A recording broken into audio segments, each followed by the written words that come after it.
Hi, my name is Andrea. I'm one of the assistant directors. Hi, I'm Carmen and I'm one of the ADs, the assistant directors. Hi, I'm Alice, one of the ADs. We are presenting Cleansed by the English playwright Sarah Kane. The play is set in a university which has been converted into some form of bizarre institution under the rules of the sadistic tinker. Enjoy. So we have taken a slightly different approach to Cleansed. We're looking at it from the perspective of Tinker and focusing on themes of voyeurism.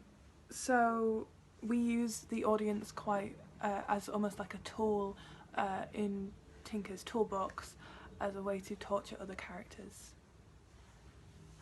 And this concept film includes the characters in between scenes, actors answering questions, and the designers explaining their concepts. Enjoy! Both Grace and Graham's costumes for most of the show are an orange tracksuit top and black bottoms. Grace's costume is that worn by Graham in scene 1, dirty, dishevelled, oversized on him and huge on her. She ties her hair back in a low bun. Graham's costume, despite being the same material, is clean, pressed and fitted. He looks well, almost as if prepared for his funeral in the clothes he was wearing. His tracksuit, however, has buttons and a belt, playing into our theme of uncanny 90s, definitely inspired by reality but slightly off. Grace's first costume when she enters the institution is very much inspired by 90s fashion, although with a few too many layers to feel entirely realistic. The white and blue in her costume tie her into the White Room like the orange does for Graham. By the end of the show, Grace's first costume is passed to Robin and then to Carl, whereas she now wears a tracksuit clean and fitted like Graham's. She takes her hair down for the last scene to show a final transition and a cyclical nod to how she started. The White Room is the abandoned institution's sanatorium that has been repurposed by Tinker as a room in which to house his bootleg medical experiments. After watching the blocking of the scenes in this room, I realised they could be a lot more dynamic than they appeared to me in the script, which inspired me to create the different levels and the sharp irregular shapes. This played well into our overarching design theme of absurdism, as well as the concept of natural versus man-made as given to us by the assistant directors. The room consists of simple white walls, a white tiled floor and dado, and newspapered over windows covering over the actual windows in room 113 at Wimbledon. There are a number of clinical beds in the room, some on various levels and all lined underneath with newspaper, and a large flat pedestal-like level at the back that will stage the sunflower growing from the ground in scene 5. The lighting throughout these scenes is either clinical LED stripped down lighting, which plays very harshly on the actors, or a dim, cold but somehow more intimate blue wash of light. This will be slightly lighter and side-lit during Grace and Graham's dance scene.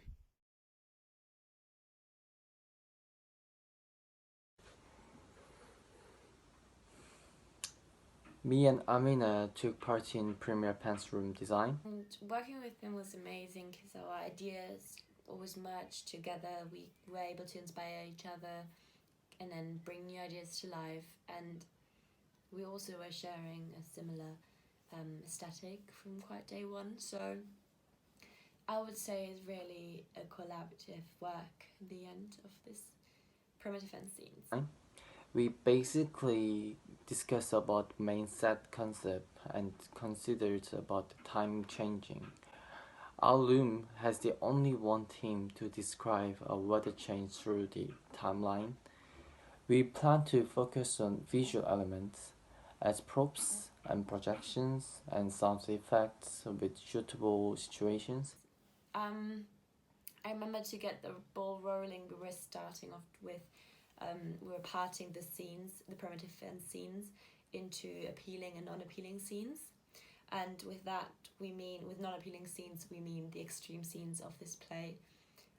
For us, for primitive end scenes, it started from scene 8 onwards. So from that scene onwards, we have the non-appealing scenes in its own studio. And in these scenes, the extreme happens. So we have abuse, we have rats running around, eating rounded arms away, and chewing maybe more. And also we have rain, we have mud, we have all these set directions which tell us that it's just less appealing. It's heavier, and but even these scenes are very different from the first two scenes, which are part of the appealing scenes. They do share some same set pieces, as for example the university in the background, which will be a projection. Hence, Amina have done for physical drawing storyboards, and I've done for digital model making. For the appealing scenes 1 and 2, we just recently, quite at the end of this whole production process, we were deciding that the scenes will be like scene 1 and 2 will be on the stage at the same time, and we will dim the scene which is not playing and light up the scene which is playing. So in that way, the audience can actually also see. It has a little preview of the next scene incoming, but because we're doing a film of the live performance, we're also able to include angles or to zoom in. So we were only, for the establishing shot, we only have both scenes with the dimmed and the light up scenes. But then we zoom in, we cut, and then we have a zoomed in close up of only the scene 1. And also we want to go with the camera inside the perimeter fence, so we're not having the fence actor in front of us the whole time. As soon as we zoom in, we're inside the happening, and it also, you can identify maybe more with the characters, and it's just more real and you're closer. And we want to play with angles definitely, but not having too many. It's still a theatre performance where you have, it's just we really aim to have a merge of take advantage of this merge of theatre and film, if that makes sense. Not too chaotic, but also using the facilities of angles. I'm designer Pager, in charge for the design of the ride room where scene 4 and scene 10 take place. When I firstly read the script, I was uncertain and surprised, since the description of the sighting is not provided specifically, and it could be said that they are the two most violent scenes of the whole play, including cutting off tongue and characters being beaten. The first idea came to my mind is to make it minimal, but keep it visually impressive at the same time, considering bringing out actors' body movements instead of diverting attention from them. Designed it by exaggerating some chosen elements, like changing the scale and the quantity, and making strong color elements, meanwhile keeping the props really simple. Symbolism is also involved. After finishing a rough sketch, I did experiments with lighting and projections in Cinema 4D. Then I made a short animation to help with presenting the final effects. To me, the biggest challenge I've faced during the project is the play itself, and converting it to my own interpretation and making response to it. I don't think I'm a very experienced designer, and it's been my first time to work on such a provocative, experimental, and unconventional play. To me, I don't think that this plays and stage boy, but still is difficult to present to some extent. It seems that the play is full of impossibilities. So, to my perspective, people need to be open to it and give up what we've already have in mind for normal and stop thinking what's the logic.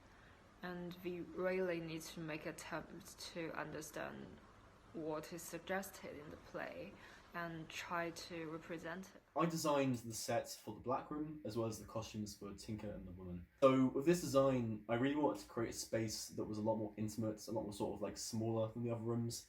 I felt that this was the only room where Tinker could really sort of let his guard down and be vulnerable. And I kind of wanted to showcase that. And the way I've done this is basically by making everything just seem a lot, like very small and very sort of enclosed and kind of claustrophobic. the audience are quite close to the set itself to kind of like make them feel like they're really in the room with Tinker. And in terms of the design elements, I kind of started off with looking into peep show booths, obviously, because that's what the script calls for. And this basically led to research in sort of red light districts, such as like Amsterdam, the one in Amsterdam, and sort of looking at the glass doors that a lot of sort of the workers there dance behind. And from this, I basically wanted to recreate something similar to these glass doors, but a lot grimier.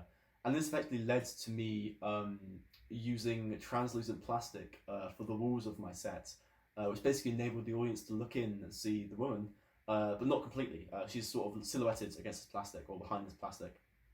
And not only does it sort of further the disconnect between the audience and the woman, but it also sort of helps sort of further that disconnect between Tinker and the woman within the scene. So I also decided to replace the flap in the set. So in the scripts, it calls for basically a flap to open every time Tinker inserts a token and the woman starts dancing.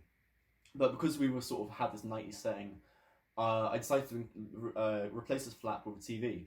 So every time Tinker inserts a token into the TV lights up and he watches the woman through this TV. And again, it sort of helps further that feeling of disconnect between the two and how, even though they're effectively, like there's only a sheet of plastic dividing them, they're still sort of worlds apart until the end of the play at least. So with this set as well, one big issue that I had, or sort of the only real big issue I had, was the issue of sightlines. So because Tinker has his back to the audience for pretty much the entire time he's in the space, he also obscures the TV and most of the woman.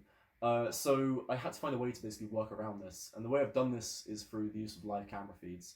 So I've built a live camera into the TV that points at Tinker's face, and there are also 4 cameras in each of the 4 corners of the room the woman dances in. These 4 cameras basically cycle, and they project to one wall, and then the camera on Tinker's face projects to another wall. So the audience not only see the actors in front of them, but can also see what's happening on both walls in a lot sort of like clearer image. In terms of Tinker's costume design, I really wanted to work the idea of this like alt 90s feel. We sort of, as designers, had this idea of creating these costumes that were rooted in sort of 90s fashion, but were slightly uncanny. And yeah, I feel like I really sort of started off with Tinker's costumes there and sort of evolved it from there. I also really wanted to include sort of themes of his personality or what he does into his costume as well. So like in various instances, Tinker's a businessman, he's a drug dealer, and he's a doctor, among other things. And I really wanted to sort of show this in his costumes. And so this was really helped along by the director I was working with, wanting Tinker to have a different costume for each room. And this basically meant that I could sort of look at each room and sort of be like, okay, what does Tinker do here? And then from there, I could sort of isolate what was special about each room and include that in the costume. So, for example, in the White room, Tinker sort of plays Doctor, and so he has a lab coat, whereas in the Red room, there's a lot of violence, and so he has a sort of translucent butcher's apron. In terms of the woman's costume, she was based a lot around sort of peep show dancers' outfits, as well as sort of 90s runway fashion. I also took a lot of inspiration from the actual outfit the actor was wearing herself when she was rehearsing before we came into the process. And yeah, that's basically where that sort of finished design came from. There's a really sort of strong colour palette throughout her costume. This sort of red and black, this really nice contrast. And that one I put in because it's a really nice colour palette, but also they're both real colours of seduction. And, that is the woman's primary power. She has a seductive hold over Tinker, and that's where her power comes from. So I really wanted to sort of highlight this in the costume. You can really see the alt 90s creeping through as well, and the heels. She's got these massive sort of like, sort of platform heels. And again, this was an idea that the actor had herself, and I really liked and I ran with. So that was really fun to do. I'd say the biggest challenge I faced was not being in the rehearsal room and actually being able to like visualize things in front of me, like not being able to test out design ideas, having it all be theoretical, was difficult, but not impossible. Like it was just like a different way of working. But I see that was pretty challenging. Also, not being able to, it's kind of along similar lines, not being able to actually get into the site to take measurements was pretty difficult. Having to sort of guesstimate a lot of stuff and sort of use old measurements that we'd taken. Which was a lot kind of like it worked in the end, but it was a lot more work than it should have been. Do you believe that this play is unstageable? No, I don't think it is. I think that it's difficult to stage, and I think that it's challenging. I think that Kane deliberately wrote it to be challenging, but I don't think anything's unstageable. I think it's yeah, I think it's more than possible to do.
Leaving soon.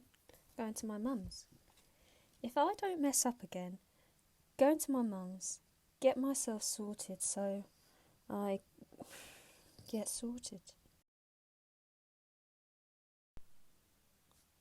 That letter don't look like it sounds. That one does, but that one don't. Robin, I know it's my name because you told me.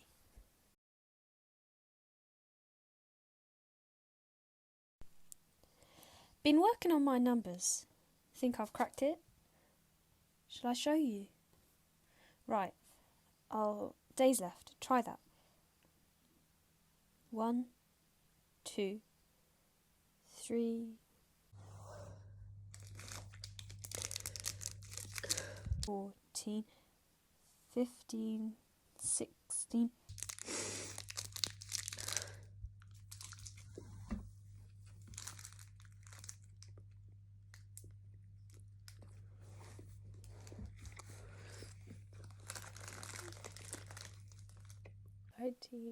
Twenty,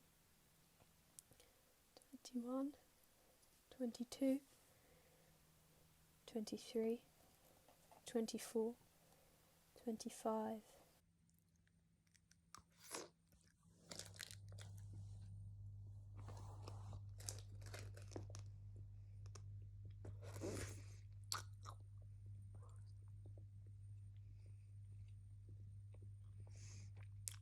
41, 42, 43, 44, 45, 46, 47, 48, 49, 50, 51, 52,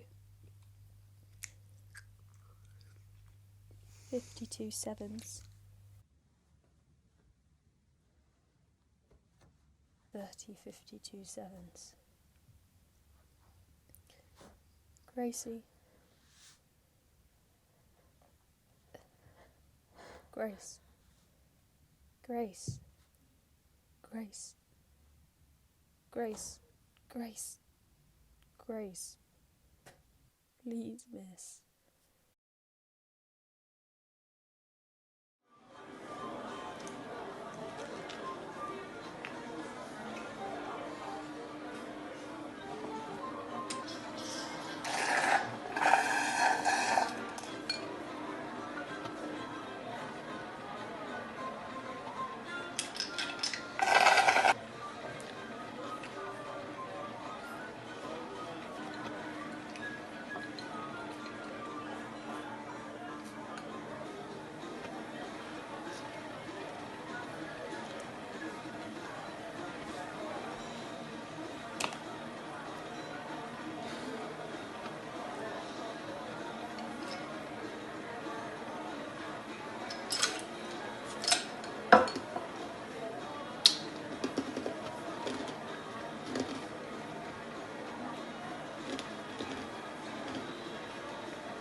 Hello?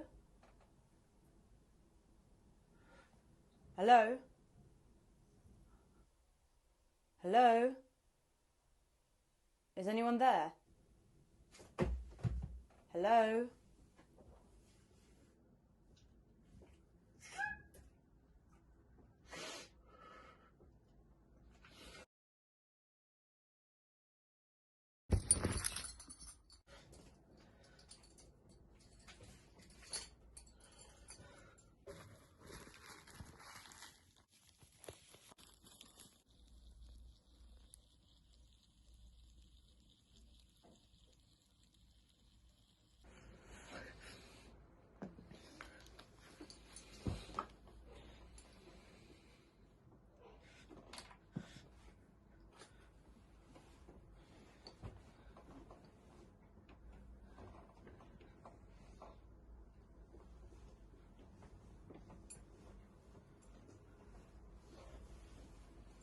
The person you have called is unavailable right now.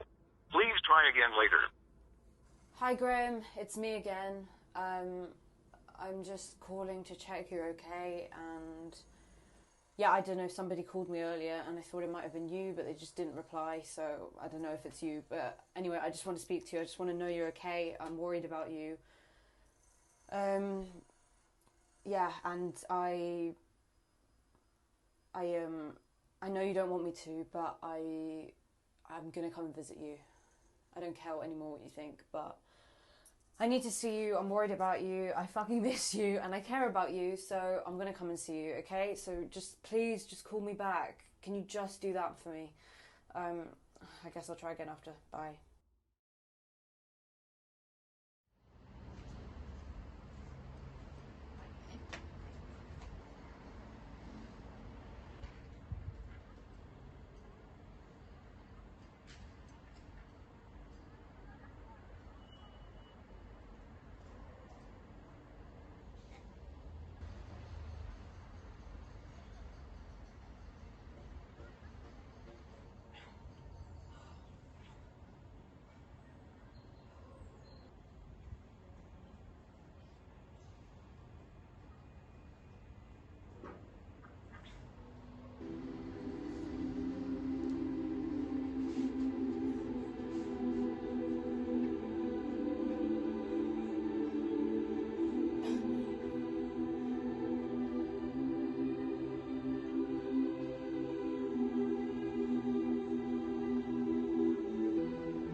Sleep at night with a cavity by my side and nothing left to hold but pride. Will I hold out for more time? Hate me in 20 years. Does your milk still turn to rot too soon?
once before.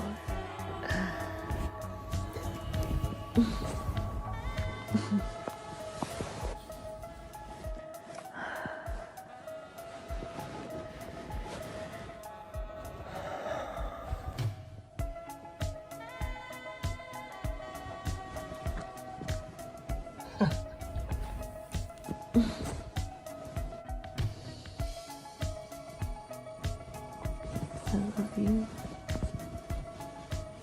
Rod.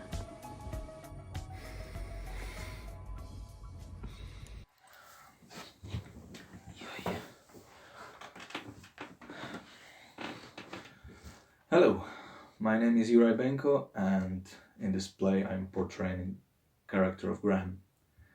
Let's go for some questions. Hi, my name is Alfidel, and I'll be playing Tinker in the Second Cleanse Company. So I'm playing the character of Robin. My character is Grace, and she is Graham's sister. And in scene 3, she comes into the play in search of her brother's clothes at the institution, because this is where her brother died of an overdose administered by Tinker.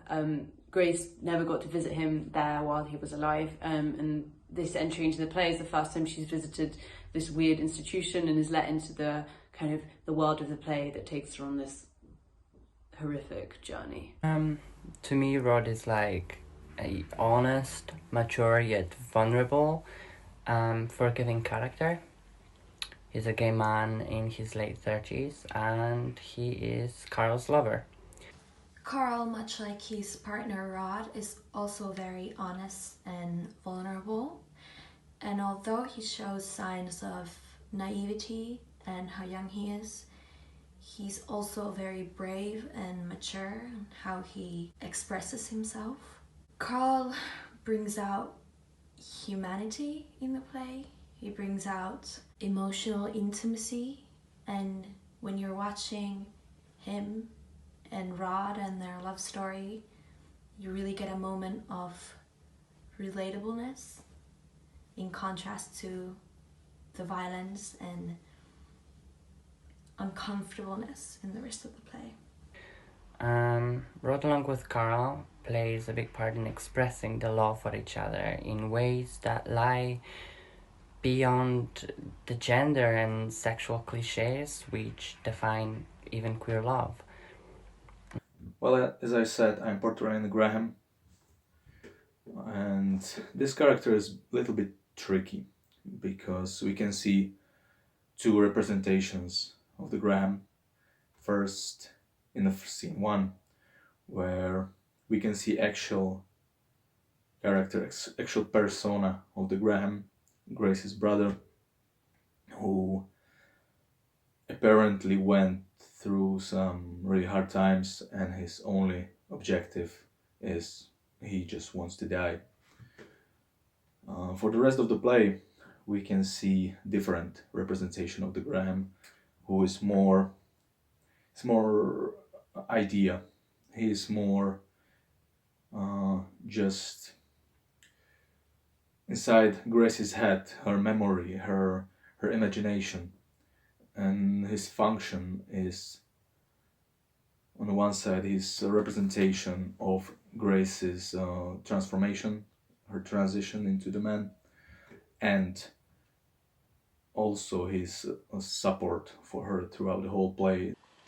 In his eyes, Tinker sees himself as a scientist who's dedicated to the understanding and experimenting of what we commonly refer to as love. This is the function that he has created for himself and amidst his naive ego. And in reality, Tinker's function in the play is to harvest the secrets of his subjects, to give further context to the experiments that Tinker presents without a slither of shame. And I'd say his function in the play is to sort of show another side of humanity. He's definitely the most innocent character in the play, so when he dies it sort of represents the death of innocence. And there's lots of questions around how you can stay so innocent in such an environment. And I think that's a testament to his character. But I think he just wants to be loved and accepted and valued, like most people do. And it's clear he's never had that from the outside world. and it's sad for the audience because they know he'll never attain it.